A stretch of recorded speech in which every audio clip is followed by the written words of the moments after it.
প্রিয় শিক্ষার্থী, কেমন আছো তোমরা? আশা করি ভালো আছো এবং সুস্থ আছো। তো আমরা জানি রোদ বৃষ্টি আলোর দেশ আমাদেরই বাংলাদেশ। এদেশে ষড়ঋতুর দেশ, কখনো বৃষ্টি কখনো রোদ্দুর, এই হচ্ছে আমাদের ষড়ঋতু। তো এখানে কিছুদিন গরম, কিছুদিন আবার কি ঠান্ডা, আবার বর্ষা, সেই এরই মধ্যে আমাদের জীবন অতিবাহিত হয়। তো আজকের এখনকার এই বর্ষণমুখর দিনে তোমাদেরকে জানাচ্ছি প্রীতি এবং শুভেচ্ছা।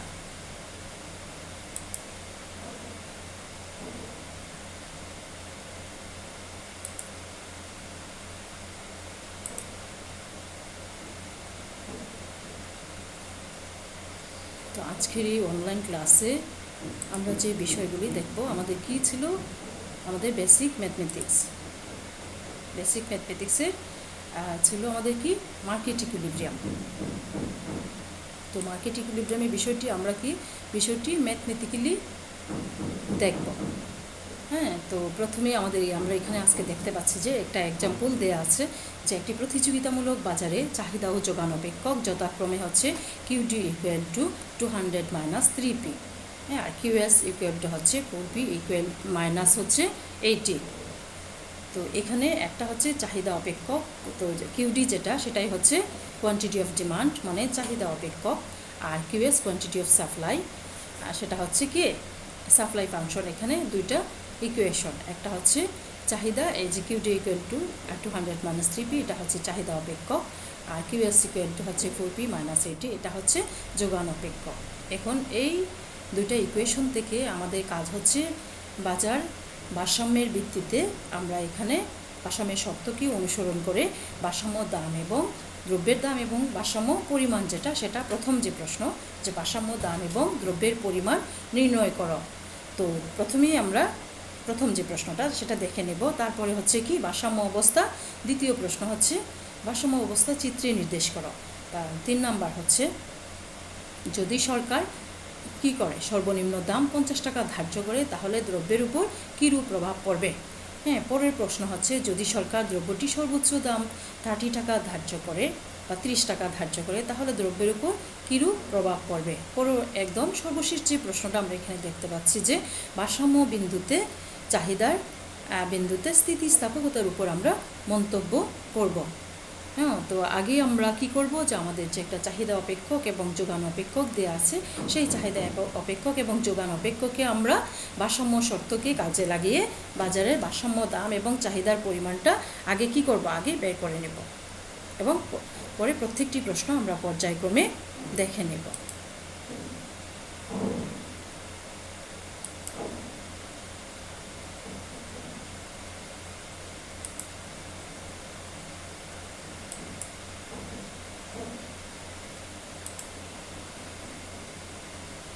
তো আমাদের প্রথম প্রশ্ন ছিল, আমাদের কি এক্সাম্পলটা কি ছিল যে কিউডি ইকুয়াল টু 200 মাইনাস হচ্ছে 3p এবং কিউএস ইকুয়াল টু হচ্ছে 4p মাইনাস 80।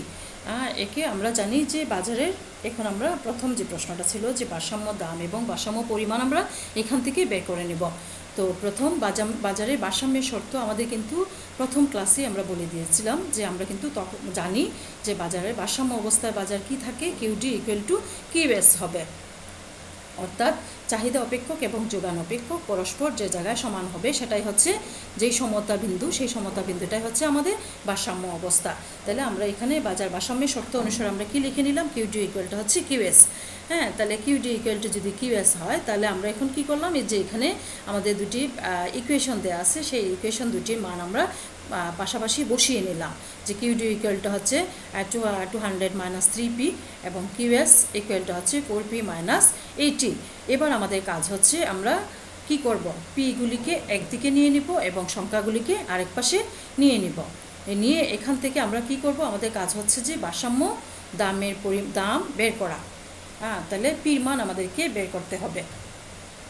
তাহলে আমরা দেখো, আমরা যদি পিগুলি একদিকে নিয়ে নিই এবং সংখ্যাগুলিকে একদিকে নিই তাহলে দেখা যাচ্ছে এখানে সমান চিহ্নের বাঁ দিকে কী দেখা যাচ্ছে যে মাইনাস 3p এবং মাইনাস 4p, আর ডান দিকে হচ্ছে মাইনাস 80 এবং মাইনাস 200।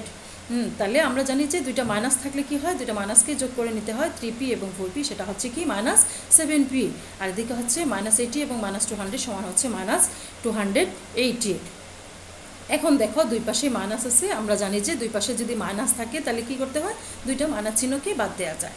হ্যাঁ, তাহলে আমরা এখানে পরে আরেকটা লাইন আসতো যে 7p ইকুয়াল টু হচ্ছে 280। এটা আমি না লিখে সরাসরি কী করছি, এখান থেকে পির মান মাইনাসকে বাদ দিয়েই, দুইটা মাইনাস চিহ্নকে বাদ দিয়েই আমি এখান থেকে সরাসরি পির মান বের করে নিয়েছি যে পি সমান কি হচ্ছে 280 বাই হচ্ছে 7 দিয়ে যদি আমি 280কে ভাগ করি তাহলে দেখো আমাদের কি আসতেছে, আমাদের আসতেছে এখানে পি সমান হচ্ছে 40।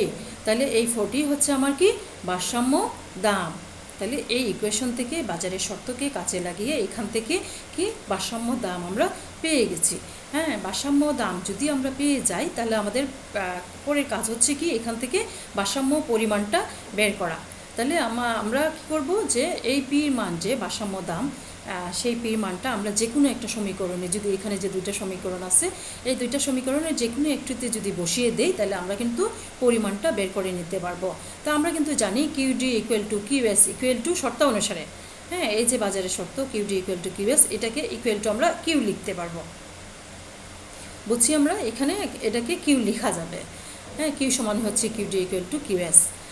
তাহলে এখানে যদি আমরা পির মানটা দেখো, এখানে আমি যোগান অপেক্ষক যেটা আছে সেই যোগান অপেক্ষকের এই সমীকরণে আমি বসিয়ে দিলাম যে পি এর মান যদি যোগানের যে সমীকরণ আছে এই সমীকরণে বসিয়ে দেই তাহলে দেখো কিউ এর সমান কী ছিল, 4p - 80 ছিল। যে পির জায়গায় কি হচ্ছে, পির জায়গায় যে ভারসাম্য দাম 40, এই 40 বসিয়ে দিলাম। যে পির জায়গায় যদি 40 বসিয়ে দেই তাহলে দেখো 4 দিয়ে এই 4 × 40 গুণ করো, 4 দিয়ে এই 4কে গুণ করলে কী হয় 160 আসে, আর মাইনাস হচ্ছে 80। তাহলে কিউএস ইকুয়াল টু আমাদের কি পাওয়া যায় এখানে 160 মাইনাস হচ্ছে 80, তাহলে কি আসে 80।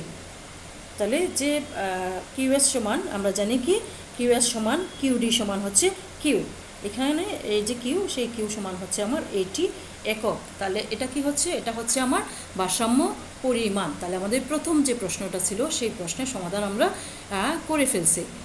সেই প্রশ্নের সমাধানটা আমাদের হয়ে গেছে যে আমরা এখানে ভারসাম্য শর্তকে কিউডি ইকুয়াল কিউএস কাজে লাগিয়ে এখান থেকে ভারসাম্য দাম বের করে নিলাম। সেই ভারসাম্য দামটাকে আমরা যে কোনো একটা সমীকরণে, অর্থাৎ এখানে আমি যোগান সমীকরণে বসিয়ে দিলাম, দিয়ে এখান থেকে আমরা একটা পরিমাণ বের করে নিলাম, সেটা এককে প্রকাশ পাচ্ছে এখানে আমরা দেখতে।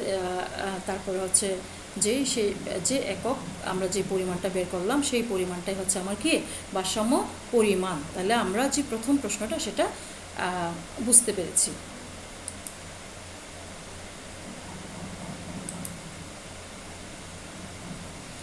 আমাদের 2 নম্বর প্রশ্ন কী ছিল, আমাদের 2 নম্বর প্রশ্নটা ছিল যে আমাদের যে ভারসাম্য অবস্থা আছে সেই ভারসাম্য অবস্থাটাকে আমাদের কি করতে হবে, চিত্রের মাধ্যমে প্রকাশ করতে হবে। হ্যাঁ, তাহলে দেখো যে আমি কিন্তু চিত্র একটা এঁকে নিয়েছি, তোমরা বাসার খাতায় আঁকার চেষ্টা করবা। প্রথমেই আমরা দেখতে পাচ্ছি যে আমাদের দুইটা অ্যাক্সিস এখানে আসলো। হ্যাঁ, একটা হচ্ছে একটা হচ্ছে লম্ব অক্ষ বা ভার্টিক্যাল অ্যাক্সিস, আর একটা হচ্ছে ভূমি অক্ষ বা হরাইজন্টাল অ্যাক্সিস। আর এই যে রেখাটা সেটা হচ্ছে কি আমরা জানি বাঁ থেকে ডান দিকে ঊর্ধ্বগামী কিংবা যাকে আমরা বলি আপার স্লোপিং, সেটা হচ্ছে কি যোগান রেখা। তারপর দেখো আমরা আরেকটা রেখা দেখতে পাচ্ছি, সেটা হচ্ছে বাঁ থেকে ডান দিকে নিম্নগামী, সেটা হচ্ছে কি ডাউনার স্লোপিং। তো ডাউনার স্লোপিং আমরা জানি যে অর্থনীতি ছাত্র হিসেবে আমরা জানি যে বাঁ থেকে ডান দিকে যে নিম্নগামী রেখাটা স্বাভাবিক নিয়মে সেটা হচ্ছে কি আমাদের ডিমান্ড কার্ভ বা চাহিদা রেখা।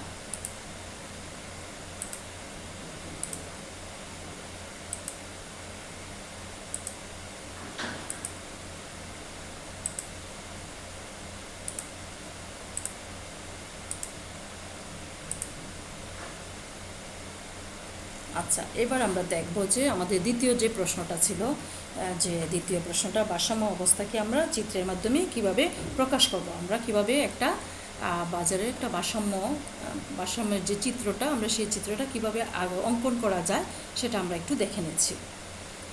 আচ্ছা, আমরা জানি যে এখান থেকে যদি আমরা শূন্য ধরি, আমরা জানি এর আগে আমরা কিন্তু লেখচিত্রের মধ্যে কিন্তু দেখে আসছি।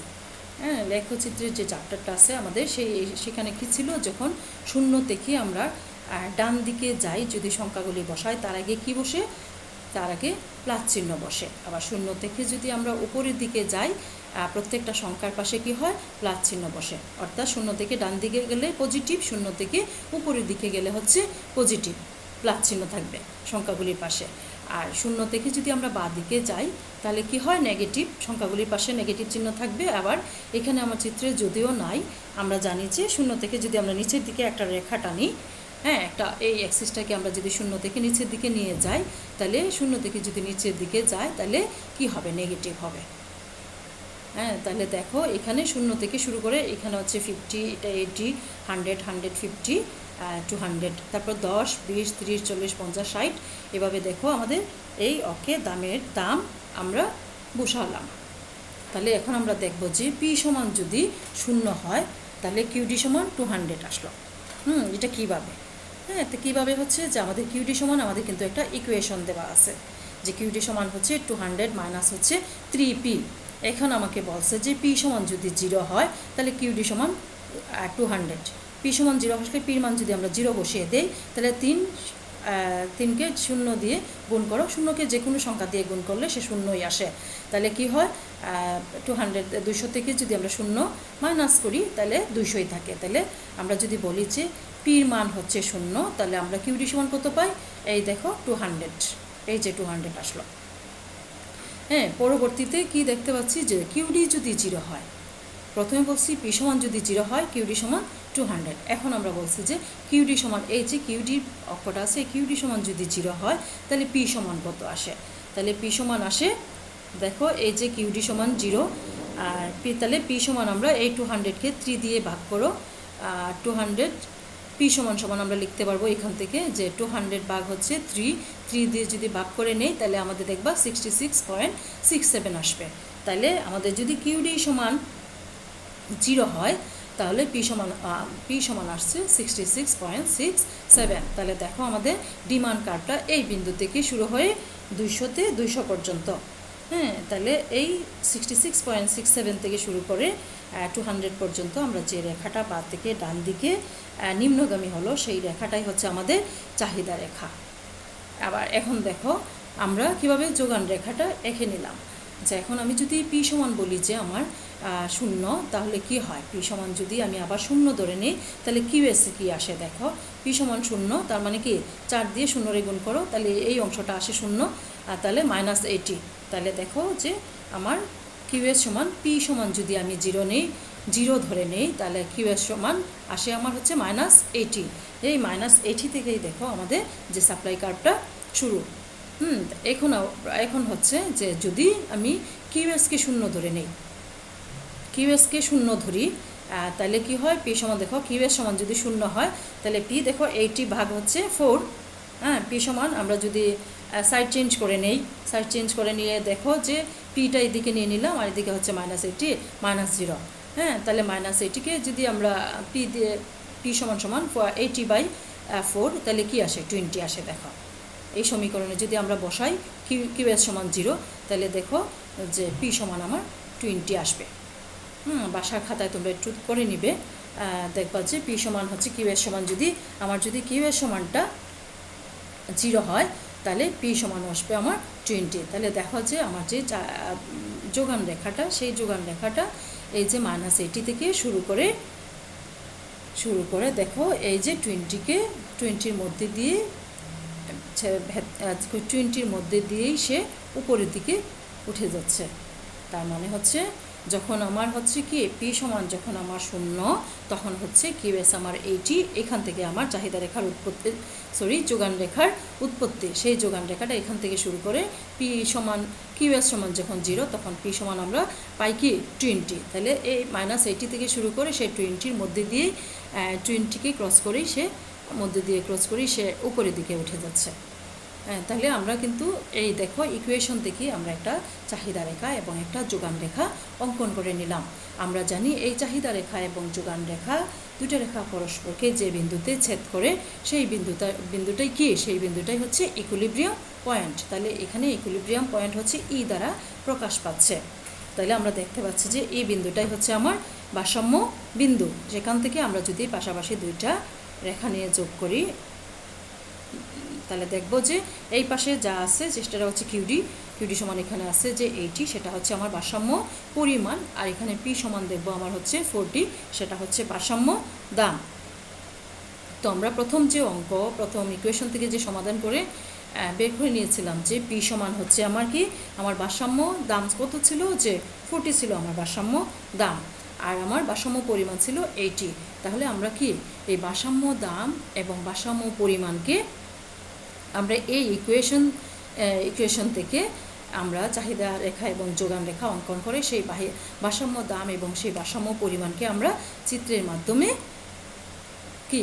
মাধ্যমে দেখিয়েছি। তাহলে আমাদেরকে যদি এরকম অনেকগুলি প্রশ্ন দেয় পরীক্ষায়, যে কোনো ধরনের ইকুয়েশন দেয় অথবা মানগুলি চেঞ্জ করে দেয়, তাহলে আমরা কি আমাদের পক্ষে এই ইকুয়েশনগুলি থেকে চাহিদা রেখা যোগান রেখা অঙ্কন করে আমরা আমাদের যে ভারসাম্য দাম এবং ভারসাম্য পরিমাণ সেটাকে আমরা চিত্রের মাধ্যমে প্রকাশ করতে পারব। এবার আমরা দেখব যে আমাদের এখানে 3 নাম্বার যে প্রশ্নটা ছিল, যে 3 নাম্বার প্রশ্ন কি, 3 নাম্বার প্রশ্ন হচ্ছে পি সমান যদি 50 টাকা হয়, অর্থাৎ যদি আমাদেরকে সরকার যদি আমাদের সর্বনিম্ন একটা দাম, যেটাকে প্রাইস ফ্লোর বলে, যে একটা দাম আমাদেরকে দিয়ে দেয় যে সেটা হচ্ছে 50 টাকা।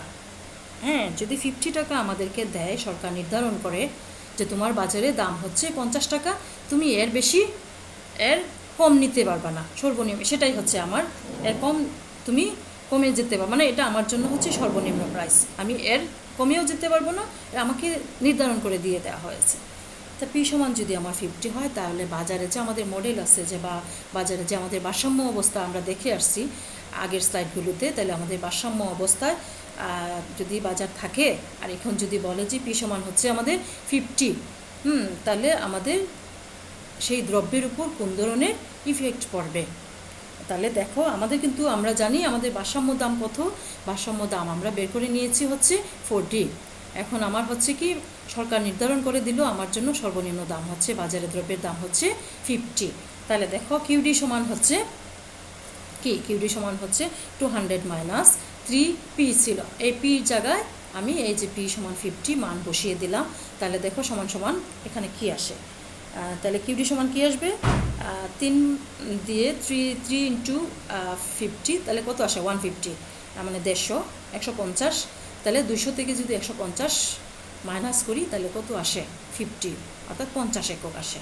কিউডি সমান আমার, যদি বাজারে দামটা আমাকে 50 টাকা সরকার নির্ধারণ করে দেয়, এক্ষেত্রে আমার চাহিদার পরিমাণ হবে কত 50 একক।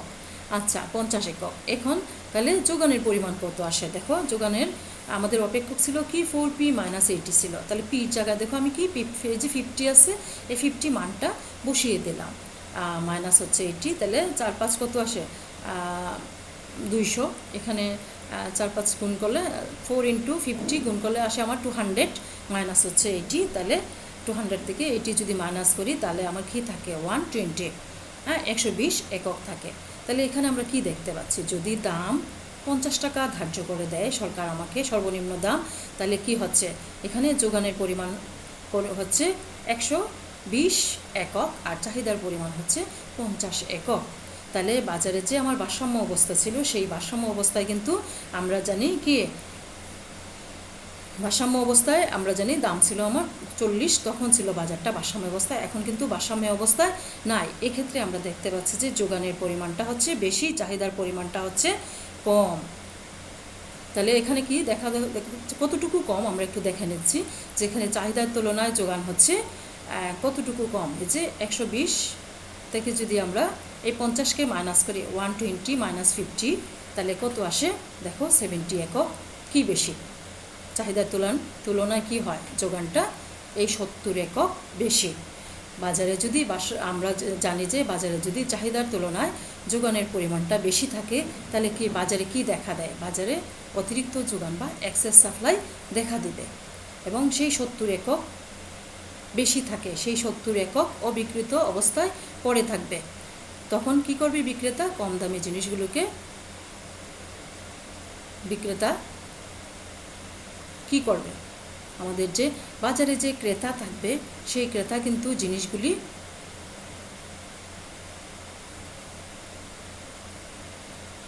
এক্সেস সাপ্লাই যখন দেখা দিছে সেই 70 একক দেখো এখানে আমার জন্য কি 70 একক এখানে অতিরিক্ত সাপ্লাই রয়ে গেছে, সেখানে সেই বিক্রেতা সেই 70 এককে কম দামে বিক্রয় করতে রাজি থাকবে, কম দামে সে বিক্রয় করবে, এখানে কম দামে বিক্রয় হবে, সেটা বিক্রেতা কম দামে ক্রয় না হয় এটা বিক্রয় হবে, বিক্রয় করতে রাজি থাকবে এবং সেটা ক্রেতা যারা থাকবে সেটা ক্রয় করে নেবে। অর্থাৎ সেটা এই 70 একক দ্রব্য বাজারে এক্সেস সাপ্লাই থাকবে, এই এক্সেস সাপ্লাই থাকার কারণে এটা অবিকৃত অবস্থায় থাকবে। এই ক্ষেত্রে কি করবে উৎপাদনকারী বা বিক্রেতা যারা আছে তারা কি করবে এই দ্রব্যটাকে কম দামে বিক্রয় করতেও সে রাজি থাকবে। আচ্ছা, তাহলে এখন আমরা আবার দেখব যে পূর্ববর্তী যে প্রশ্নটা ছিল যে যদি আমাকে পি সমান 30 টাকা, এক্ষেত্রে হচ্ছে প্রাইস সিলিং, যে আমাকে প্রাইস সিলিং করে দিল সরকার যে তোমার জন্য সর্বোচ্চ দাম হচ্ছে 30 টাকা, এর বেশি তুমি যেতে পারবা না, তুমি এই 30 পর্যন্তই বিক্রি করতে পারবা। তাহলে সর্বোচ্চ দাম যদি 30 টাকা নির্ধারণ করে দেয়, এক্ষেত্রে চাহিদার পরিমাণ কি হবে দেখো এবং যোগানের পরিমাণ কি হলো। এক্ষেত্রে দেখো যখন দাম 30 টাকা তখন চাহিদার পরিমাণ হচ্ছে কিউডি ইকুয়াল টু 200 মাইনাস 3, পির জায়গায় আমি এই 30 বসিয়ে দিলাম, তাহলে 3 ইন্টু 30 তাহলে কত আসে 90 আসে। তা 200 মাইনাস 90 যদি হয় 200 থেকে যদি আমি 90 বিয়োগ দিই তাহলে কত আসে 110 আসে। তো 110 একক থাকে আমার হচ্ছে এই চাহিদার পরিমাণটা, এই অবস্থা হয়। তাহলে এই পি সমান যদি 30 আমি ধরে নেই, দিয়ে দেয়া মানে সরকার থেকে ধরে মানে নির্ধারণ করে দেয়, তাহলে দেখো আমার যোগানের পরিমাণ হচ্ছে 4 জায়গায় আমি এই 30 মান বসিয়ে দিলাম, মাইনাস হচ্ছে 80, তাহলে কি আসে 4 3 12 মানে 120 মাইনাস হচ্ছে 80, এই ক্ষেত্রে দেখো 40 বা 40 একক যেটা। তাহলে যদি দাম দেখা যায় প্রাইস সিলিং দেয় সরকার, যদি প্রাইস সিলিং দেয় 30 মানে পি সমান 30 বা সর্বোচ্চ দাম নির্ধারণ করে দেয় যে পি সমান 30, এক্ষেত্রে দেখো বাজারে কি অবস্থা হয়। এক্ষেত্রে বাজারে দেখা যাচ্ছে যে চাহিদার পরিমাণ হচ্ছে 110 একক এবং যোগানের পরিমাণ হচ্ছে 40 একক। তাহলে কি চাহিদার পরিমাণ বেশি এবং যোগানের পরিমাণ হচ্ছে কি কম। চাহিদার পরিমাণ যখন, এক্ষেত্রে দেখো আমরা চাহিদার পরিমাণটা যোগানের তুলনায় চাহিদার পরিমাণটা কতটুকু বেশি, এই যে 110 মাইনাস হচ্ছে কি 40 ইকুয়াল টু কত আসছে 70 একক। এই 70 একক কি, এই 70 একক হচ্ছে আমার কি অতিরিক্ত এক্সেস ডিমান্ড যাকে বলে, অর্থাৎ বাজারে এক্সেস ডিমান্ড দেখা দেবে, এই 70 একক অতিরিক্ত চাহিদা বাজারে দেখা দেবে। তাহলে আমরা আমাদের যে 3 নম্বর এবং 4 নম্বর প্রশ্ন ছিল যে বাজারে যদি সর্বোচ্চ দাম কিংবা সর্বনিম্ন দাম সরকার কর্তৃক নির্ধারিত থাকে তাহলে বাজারে দ্রব্যের উপর কোন ধরনের ইফেক্ট পড়ে, আমরা দেখে নিলাম যে আমার যদি ভারসাম্যর চেয়ে যদি সরকার এই দামটা নির্ধারণ করে দেয় যে পি থেকে 50 দেয়, এই ক্ষেত্রে আমার থাকবে কি দেখা দিবে কি এক্সেস সাপ্লাই, আর যদি আমাকে 30 নির্ধারণ করে দেয় প্রাইস সিলিং দেয়, এটা হচ্ছে প্রাইস ফ্লোর, আর এটা যদি প্রাইস সিলিং দেয় পি সমান 30, তাহলে এই ক্ষেত্রে দেখা যাচ্ছে যে আমার কি এক্সেস ডিমান্ড দেখা দিবে, আর এক্ষেত্রে হচ্ছে এক্সেস সাপ্লাই দেখা দিবে।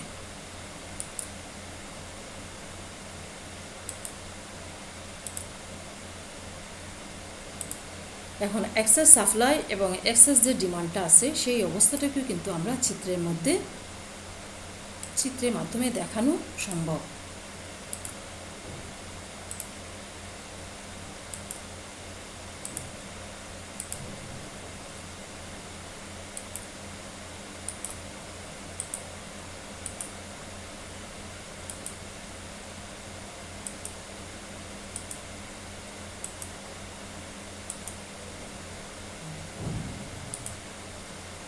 আচ্ছা দেখো প্রশ্নের যে বিষয়গুলি ছিল সেই প্রশ্নের বিষয় মানে কি, প্রশ্নে একটা ছিল যে যদি দাম আমাকে কি করে সরকার, যদি দাম আমাকে 50 পর্যন্ত নির্ধারণ করে দেয়, দ্রব্যের দাম যদি বাজারে 50 নির্ধারণ করে তাহলে বাজারে কী অবস্থা হয়, আবার দ্রব্যের দাম যদি 30 নির্ধারণ করে দেয় তাহলে বাজারের কী অবস্থা হয়। এটা আমরা এতক্ষণ এর আগের স্লাইডে ম্যাথমেটিক্যালি দেখে আসছি।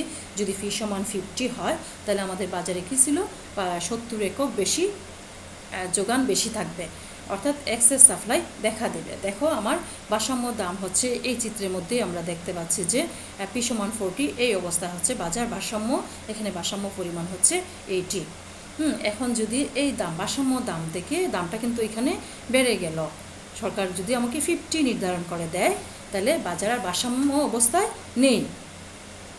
তাহলে পি সমান যদি 50 হয়, আমরা আগে দেখে আসছি যে এক্ষেত্রে দেখো এখানে চিত্রের মধ্যেও দেখো যে এটা হচ্ছে আমার চাহিদা রেখা আর এটা হচ্ছে আমার কি যোগান রেখা। তাহলে এই দেখো ডিমান্ড কার্ভের ডিমান্ড হচ্ছে এতটুকু, যদি প্রাইস পি সমান 50 হয় তাহলে ডিমান্ডটা আমার এতটুকুতে আসে, এই বিন্দুতে আসবে। আর আমার সাপ্লাই কি হয়, সাপ্লাই এখানে যাবে, মানে সাপ্লাইটা হচ্ছে ডিমান্ডের চেয়ে সাপ্লাইটা হচ্ছে বেশি। তার মানে এই অতিরিক্ত এই এতটুকু জায়গা দেখো, এই এতটুকু জায়গাটাই হচ্ছে কি এক্সেস সাপ্লাই বা অতিরিক্ত যোগান। আবার দেখো যে ভারসাম্য দাম থেকে যদি এই যে দামটা 30 আমাকে প্রাইস সিলিং দিল যে এতটুকু দাম, পি সমান যদি আমাকে 30 দিয়ে নির্ধারণ করে দেয় সরকার, তাহলে দেখো বাজারে কোন ধরনের ইফেক্ট পড়ছে। এক্ষেত্রে দেখো এটা হচ্ছে আমার যোগান রেখা, এই যে রেখাটা এইখানে এই দামে যোগানের পরিমাণ হচ্ছে এতটুকু আর চাহিদার পরিমাণ দেখো এতটুকু। তার মানে এই যে জায়গাটা যে গ্যাপটা আছে সেই গ্যাপটা কি ঘাটতি। এতটুকু জায়গা হচ্ছে চাহিদা বেশি কিন্তু যোগান বাজারে নেই। তাইলে এই যে জায়গাটা, এই যে অবস্থাটা, এটাকে বলে এক্সেস ডিমান্ড। তাহলে আমরা যে অঙ্কে যে জিনিসটা আমরা ইকুয়েশন থেকে সমাধান করেও পেয়েছি যে আমাদের যদি পি সমান 50 হয় কিংবা পি সমান 30 হয়, তাহলে বাজারের যে কী অবস্থা হয়, এই যে এক্সেস সাপ্লাই এবং এক্সেস ডিমান্ড, সেই এক্সেস সাপ্লাই এবং এক্সেস ডিমান্ডের বিষয়টা আমরা চিত্রের মাধ্যমে দেখানো সম্ভব। কিন্তু বাজারে যদি এই এক্সেস ডিমান্ড কিংবা এই এক্সেস সাপ্লাই দেখা দেয়, তারপরেও কিন্তু আমাদের বাজার কখনোই এই অবস্থায় থাকে না। বাজারটা সবসময় কি হয়, ঘুরে ফিরে আমাদেরকে এখান থেকে দাম বাড়িয়ে দিয়ে এখানে আসতে হয়, এখান থেকে দাম কমিয়ে দিয়ে এখানে আসতে হয়, এসে আবার সেই ভারসাম্য অবস্থায় আসতে হয়। তাহলে আমরা প্রশ্নগুলির উত্তর বুঝতে পেরেছি।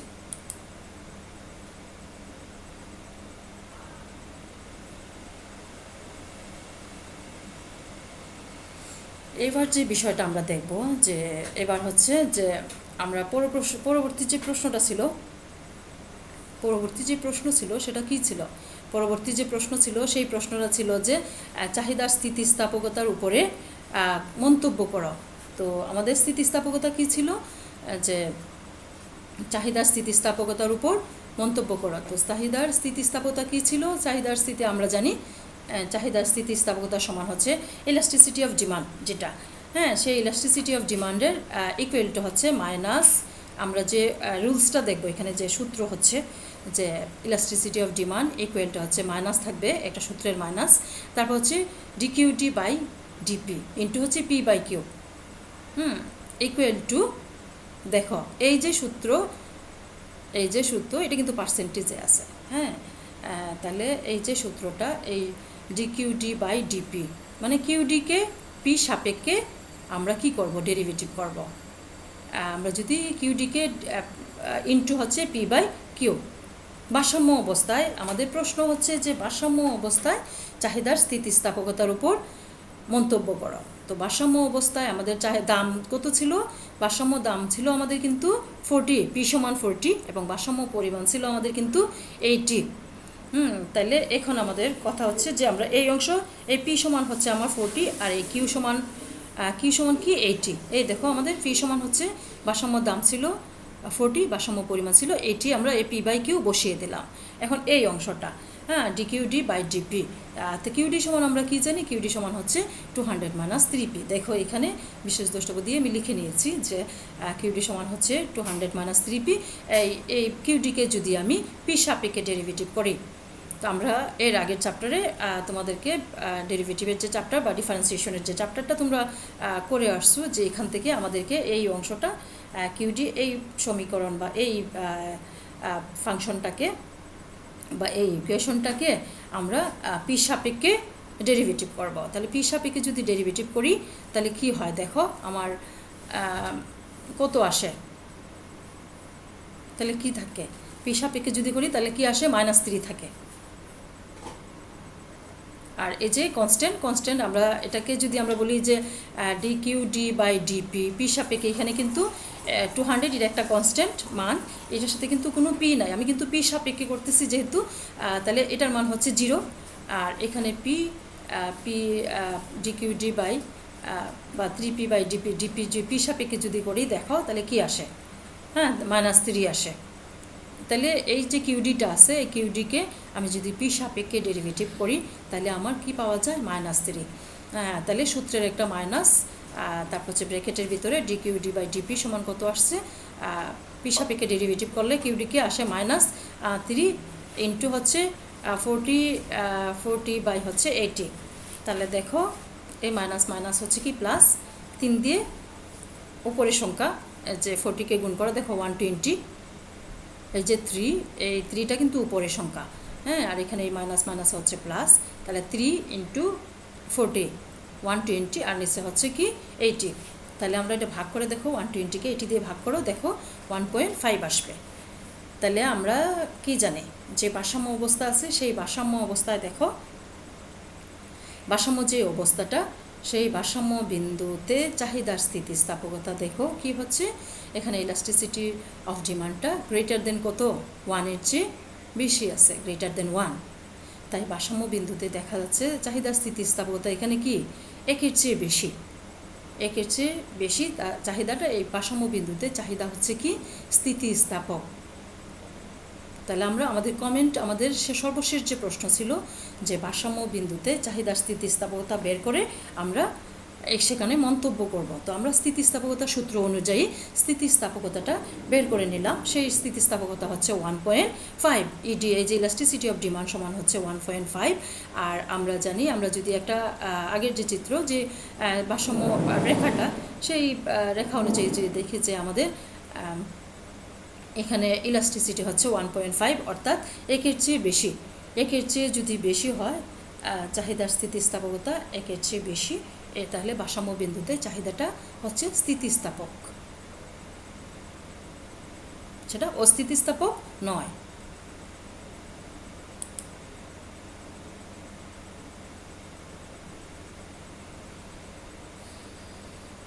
তাহলে আমাদের কি, আমরা এই প্রশ্নটাও তাহলে আমরা বুঝতে পেরেছি।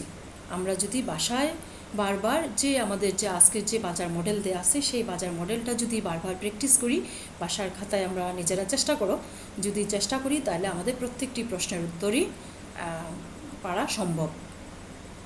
আমি এখানে তোমাদেরকে একটা অঙ্ক করিয়ে দিলাম, এরকম তোমরা আরও বইয়ে দেখবা যে অনেকগুলি অঙ্ক দেওয়া আছে, সে প্রত্যেকটা অঙ্ক তোমরা একই নিয়মে বের করে নেবে।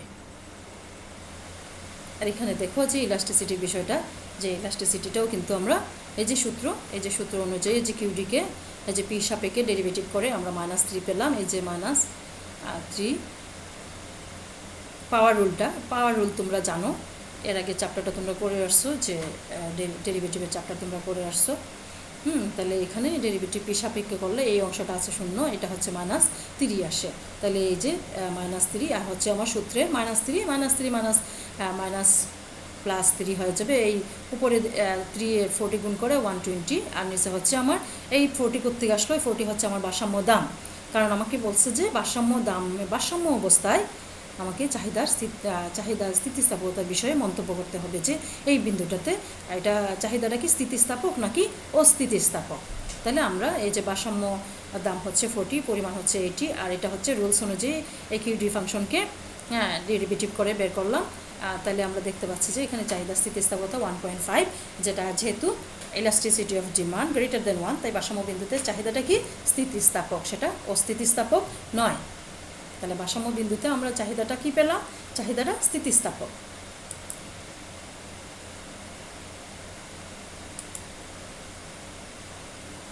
তো আজকের ক্লাস এখানেই শেষ।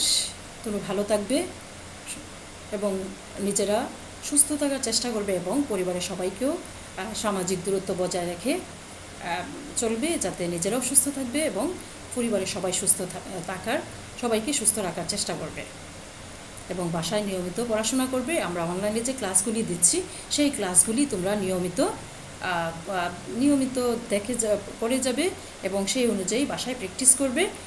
তোমাদের যখনই পরিস্থিতি স্বাভাবিক হবে তোমাদের কিন্তু আবার সেই ক্লাসরুমে ফিরে যেতে হবে। তখন দেখা যাবে যে তোমাদের বেশি দিন থাকবে না এক্সামে। সেজন্য তোমরা বাসায় বসে পড়াশোনা করো এবং পড়াশোনার কোনো, আমরা জানি যে জীবনে সফলতা অর্জন করতে গেলে পড়াশোনার কোনো বিকল্প নেই। কাজেই চেষ্টা করো, ভালো থাকবে এবং ভিডিওটি ভালো করে মনোযোগ দিয়ে তোমরা ভিডিওটি দেখবে, শুনবে এবং বাসায় প্র্যাকটিস করবে। ভালো থেকো সবাইকে ধন্যবাদ।